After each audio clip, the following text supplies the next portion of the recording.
Hello everyone, welcome back to my channel. আজকে আমি আপনাদের তরমুজের শরবত বানিয়ে দেখাবো। এখন যেহেতু তরমুজের সিজন, বাজারে প্রচুর পরিমাণ তরমুজ পাওয়া যাচ্ছে। আপনারা চাইলে খুব সহজেই বাসায় বানিয়ে নিতে পারেন। তরমুজগুলো আমি ছোট ছোট সাইজ করে কেটে নিয়েছি। এতে করে ব্লেন্ড করতে সুবিধা হবে। এখন আমি ব্লেন্ডারের জগে তরমুজ দিয়ে দেব। আপনারা চাইলে বাসায় খুব সহজেই বানিয়ে নিতে পারবেন এই তরমুজের শরবতটা। খুব অল্প সময়েই হয়ে যায়।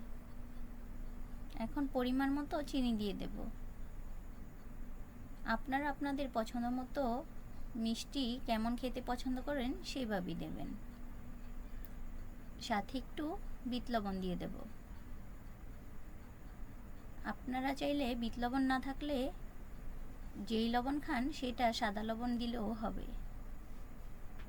এখন আমি ব্লেন্ড করে নেব। এইভাবে তরমুজের শরবতটা করলে বাচ্চারাও খেতে পছন্দ করে। দেখুন খুব সহজেই হয়ে যায় ব্লেন্ডারে, খুব অল্প সময়েই।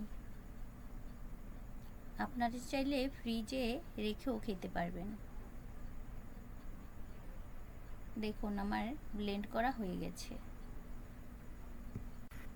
যে প্রচুর গরম পড়েছে, এই তরমুজ দিয়ে শরবত বানালে খেতেও ভালো লাগবে, গরমে মধ্যে খেতেও ভালো লাগে, মনও ভরে যায়। ঠান্ডা ঠান্ডা তরমুজের শরবত আপনারা চাইলে বাসায় বানিয়ে দেখতে পারেন। ছাঁকনিতে এখন ছেঁকে নেব ভালো করে।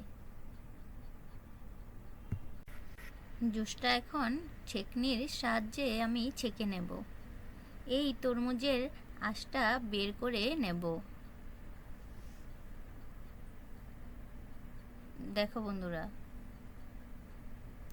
আমি ছাঁকনির সাহায্যেই বের করে নিচ্ছি জুসটা, যাতে তরমুজের কোনো আঁশ না থাকে। চামচের সাহায্যে আমি তরমুজের জুসটা বের করে নেব। ভিডিওটি কেমন লাগলো কমেন্ট করে জানিও, আর ভালো লাগলে ভিডিওটি শেয়ার করে দিও। বন্ধুরা, তোমাদের কাছে অনুরোধ রইল যাতে পুরো ভিডিওটি দেখার। এই ফাঁকে বলে রাখি, আমার চ্যানেলে আরও নতুন নতুন ভিডিও পেতে আমার ইউটিউব চ্যানেলটি সাবস্ক্রাইব করে আমার বেল বাটন অন করে রাখতে হবে। তাহলে যে কোনো ভিডিওই আপনাদের কাছে পৌঁছে যাবে। তরমুজের জুসটা আমার বানানো হয়ে গেছে। দেখো বন্ধুরা, আপনারা চাইলে আইস সাথে দিতে পারেন, আমি দেইনি। দেখো বন্ধুরা, দেখতে কত লোভনীয় হয়েছে। খুব অল্প সময়েই বানানো হয়ে যায়। আপনারা চাইলে রেসিপিটা বানিয়ে দেখতে পারেন।